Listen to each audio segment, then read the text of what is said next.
You know that feeling when you're walking through a forest? You feel like you're seeing everything, but what if you're missing the best part? It's easy to spot the trees, for sure, but all around you are these invisible stories. So today, we're going to become nature detectives and uncover the secret signs that wild birds leave behind. So, think about it. When you're out on a walk, you're probably noticing the big stuff, right? The tall trees, the pretty flowers, maybe the wind, and all of that is fantastic, of course. But today, we're going to tune into a totally different layer of the forest, the one that's telling a story. Yeah, because the forest it's alive with these stories, left behind by its most secretive residents.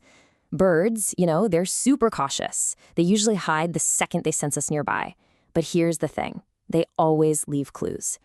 And today, we're going to learn how to read them. All right, so our very first clue, it's not something you see. It's something you hear. We're going to tune our ears to the forest's own unique soundtrack, which, believe me, is packed with information if you just know how to listen. You might think bird calls are just, random chirps and whistles, but they are so much more than that.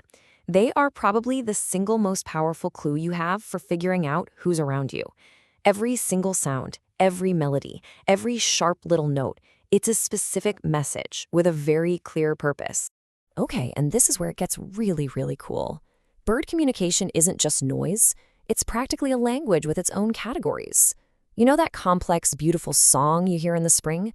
Well, that's not just pretty music. That's a male bird basically shouting, "Hey, this is my territory," or "I'm looking for a mate." Then you have the sharp, high-pitched alarm call. That's a universal warning sign for danger. And the simple little contact call? That's just them checking in with the flock, kind of like, "I'm over here, where are you guys?" So just think about what that means. When you hear that rich, melodic song, you're literally hearing a bird build its home and family. But if you hear a bunch of sharp calls from a crow, that could be an announcement that there's a predator nearby. Every sound helps you piece together the drama that's constantly unfolding in the forest. Okay, so our ears are tuned in. Now let's switch gears and use our eyes. We're moving on from the soundtrack to the crime scene, if you will. This is the forensic part of our investigation, where we focus on the physical evidence birds leave behind. For a sharp-eyed detective, the forest floor is basically a treasure map. We're on the hunt for 4 key pieces of evidence: droppings, feathers, traces of feeding, and, if we get really lucky, footprints. Each one of these tells its own little tale. Let's just take a feather, for example. Finding one is cool, but that's just step 1. The real detective work starts when you observe it. Is it a single, perfect feather? Well, that probably just means the bird is molting, shedding old feathers for new ones. But what if you find feathers scattered all over the place? Well, that could be the scene of a struggle, a clear sign of a predator attack. And hey, don't overlook the droppings. I know, it's not the most glamorous clue, but a bird's droppings are basically a direct report of its recent diet.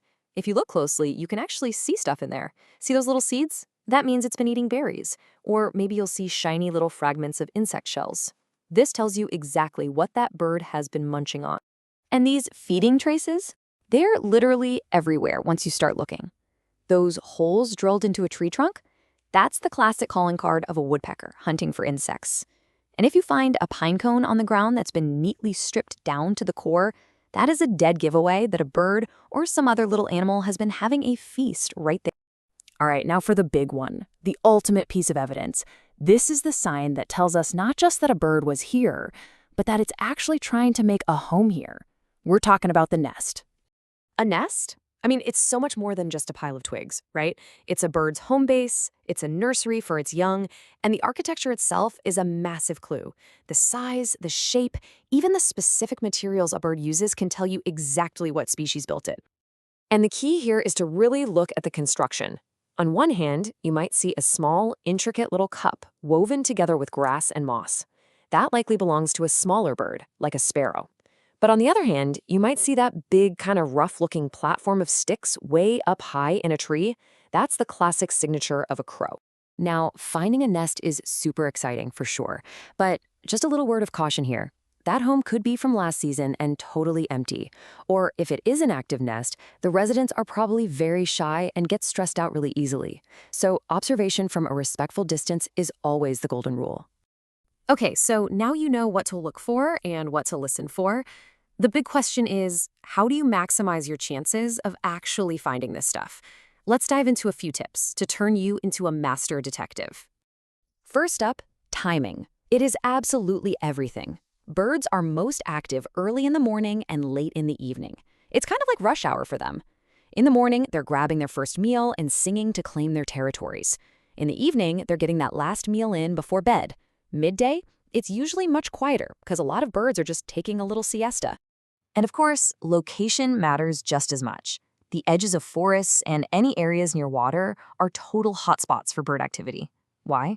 Well, these places are like a bird buffet. They offer tons of different kinds of food and are easy to get to. The deep forest is beautiful, don't get me wrong, but it usually takes a lot more patience to spot anyone who lives there. So really, it all boils down to these two things. Get the location and the timing right, and you have just dramatically increased your odds of success. Simple as that. And this is the really cool part, where it all comes together. See, it's not about finding just one clue. It's about connecting the dots. Imagine you hear a specific call, then you find a certain kind of feather nearby, and then you spot a nest that matches. All of a sudden, you have a full story. You know what bird is here, you know it's actively nesting, and you even have an idea of what it's been up to. But, knowing what to look for, that's only half the battle. The single most important skill for any nature detective is knowing how to look. And that brings us to something really important, the detective's code. Look, these rules are super simple, but they are absolutely the most important part of this entire process. We have to observe quietly and from a good distance. We have to avoid loud noises, respect their habitat, and, this is a big one, leave everything exactly as we found it. Because at the end of the day, we have to remember one thing. We are guests in their home. Our presence should be gentle, and our impact should be zero. The goal is always, always to observe and to learn, never to disturb. So with these new skills, your next walk in the forest is going to be a completely different experience. You're not just passing through anymore. You're reading a living, breathing story. So the only question left is, what story are you going to discover?